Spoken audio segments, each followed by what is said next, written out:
So you've decided to grade Pokemon cards as part of your business strategy, and now you're wondering, where do you source them? Hey, I'm Craig with LegendaryCardboard.com, and in today's video, it's going to be a follow-up from my last video on where I showed which cards I choose for grading, and today's topic is going to be how I personally go about sourcing those cards. Of course, starting things off, you got social media sites like Facebook, Instagram. I generally don't use those too often because I find typically, at least for me in my area, it doesn't usually work out very well. People either leave me hanging, don't respond to me, or they just want way too much money for their cards. Moving on to my two biggest platforms that I source cards for, and the first one's going to be, of course, TCG Player. So let's take a look at it. Now, if you watched my last video, okay, we targeted the Gengar VMAX from Fusion Strike, not the big alt art card, but the other one, the card 157. Okay, so we're going to be kind of sticking with that card throughout this theme as well. So here, TCG Player, let me show you how I go about looking and doing these cards. There's one slight little thing. If you're not familiar with your cart optimization, I'll show you how we do that. Let's see. So we don't want the prize pack series. Here we are here. So here we are on the Gengar VMAX from Fusion Strike. Okay, we're going to select our condition. We want near mint. Now, TCG Player, the prices can be skewed because the Japanese cards get mixed in there. Also, when you're looking through the current listings, make sure at least, they put in the Japanese or Chinese version here. So if you see one that looks too good to be true with the pricing, it's because it's probably a different language other than English. So we'll go through here. There's another that's Japanese. So we'll add this guy to the cart. Just for the sake of the video, this guy to the cart and this guy. So we've added 3 to our carts. This is from 3 different sellers. Now the biggest thing, once you go to your cart, okay, you'll see your cards here, but right here. So we want to optimize our cart now.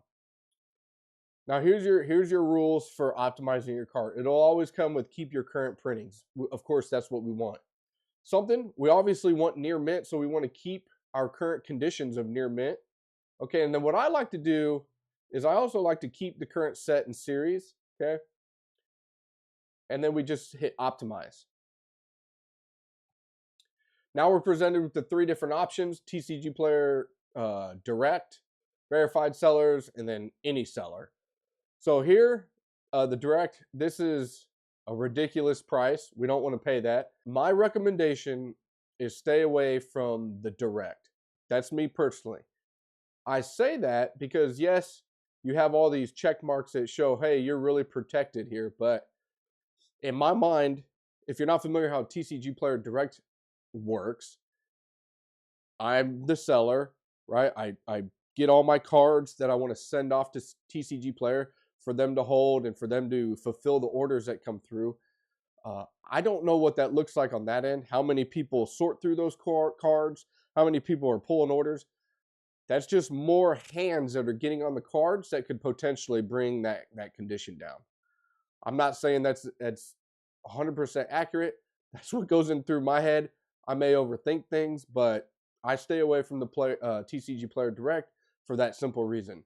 I want to think a seller is pulling that card, penny sleeving it, boom, and that's it. So here you can see now we've gone from 3 different packages to just the 1 package now. So this will hopefully find us just 1 seller, and you'll notice too our price went down.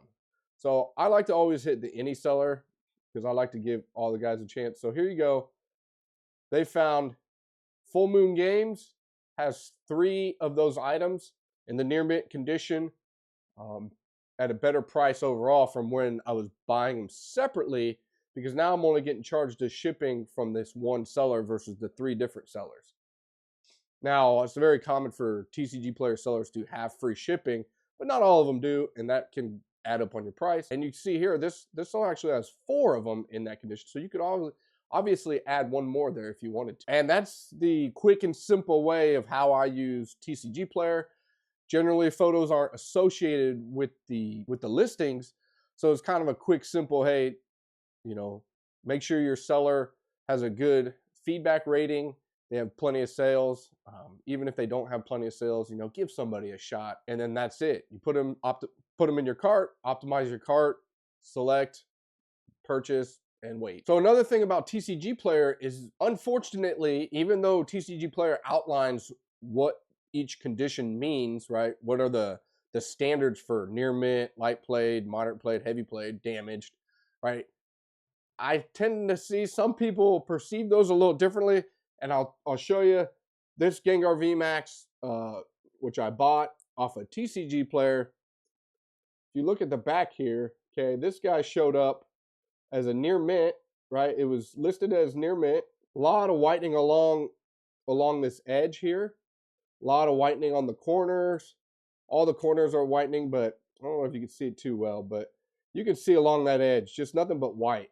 Okay, that is not near mint. So that's something that you're just going to have to deal with as it comes up.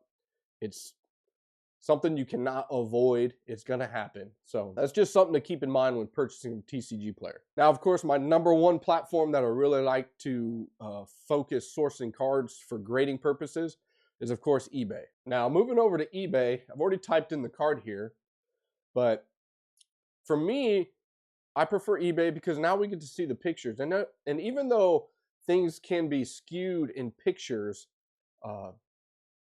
it just kind of makes me feel better seeing it. And of course, if you have a question about something that pops up in a picture, message the seller. Ask them, hey, that white little dot on the back of the card along the border, is that white on the actual card, or is that maybe a piece of dust or debris or something that's on there? So once I type in my card I'm looking for, I then just begin to look through. I go through all the way through. So generally pictures like this, I kind of stay away from, as I want a clear, clean, front and centered picture. I don't want angled cards.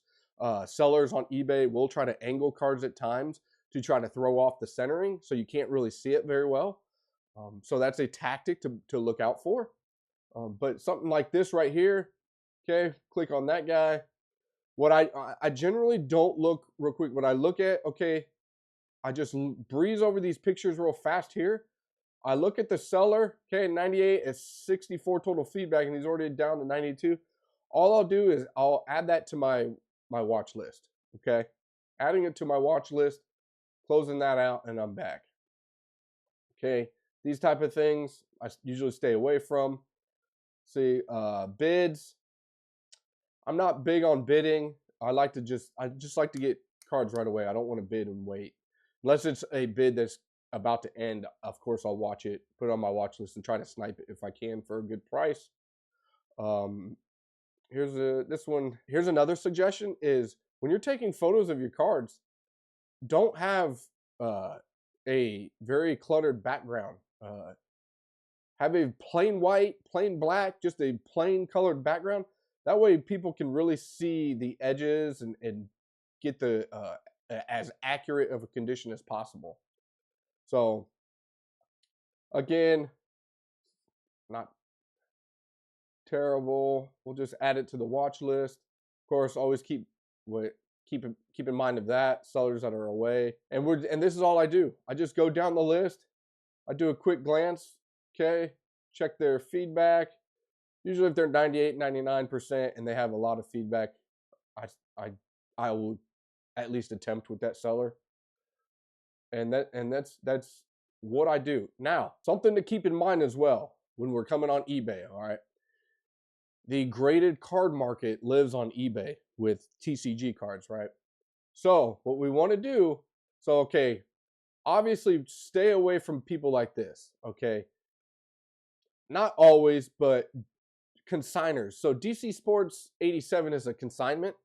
So 9 times out of 10, the cards that they're selling raw are cards that sellers, right, that are sellers that grade and dictated that they did their pre-grading, and that card didn't make it, so they send it off to consignment. I'm not saying everyone does that. I'm not saying all cards are like that, but most people that send raw cards into consignment, you want to stay away from consignment because they're not grade-worthy cards.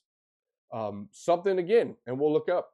So you want to audit your sellers. Don't just blindly start purchasing cards off of eBay from people. audit them. So what I mean by audit them, okay, we're on this guy, right? DC Sports 87. I know that I know that eBay account is a consignment. So we're gonna go sellers other items. Now what we're looking for here is we're looking for, okay, does this seller grade? Grade here. This isn't the best example. We'll look at another one, but okay, you see a bunch of graded cards, all right, from that seller. Chances are that seller dictated that raw card was not grade worthy, and now they're just trying to sell it. So stay away from that seller if you're buying to grade, that is. And we'll just keep moving down, see if I can find another one here. Okay, here's another guy. Let's check out his items. We'll go through.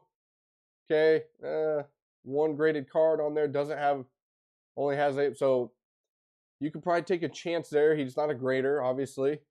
Somebody may be doing this for fun as a hobby on the side, right? Once I have enough of those cards built up on my watch list after I go through a couple pages, all right, then I'll go back, looking at the photos and deciding which ones I want to pursue, add them to my cart, and start purchasing from there. And continuing talking about auditing the accounts that you're buying from on eBay, Legendary Cardboard, I would be another primary example of staying away from Legendary Cardboard eBay account if your goal is to grade. If I have a card up for sale raw on my eBay account that is grade worthy, not all cards are grade worthy. Not all cards are like you're seeking out to grade, right? The $1, $2 cards. But if you see this guy, stay away from it. Okay, stay away from that. Don't buy from me, because that went through my pre-grading process, which you can go watch. I have a video on that. That went through my pre-grading process, and I dictated, hey, this doesn't have a shot at a 10, so I'm just going to try to get out from it. And that's basically it. Short, sweet, and simple on how I source cards, social media, TCG Player, and eBay. And of course, I didn't mention in the beginning, opening product. We open a lot of product as a family, so we are always pulling cards that we are sending off for grading that way as well. However, saying that, don't buy product just to rip it to grade. That's not a good business plan or model. So that's going to do it for this one. As always, thank you so much for watching.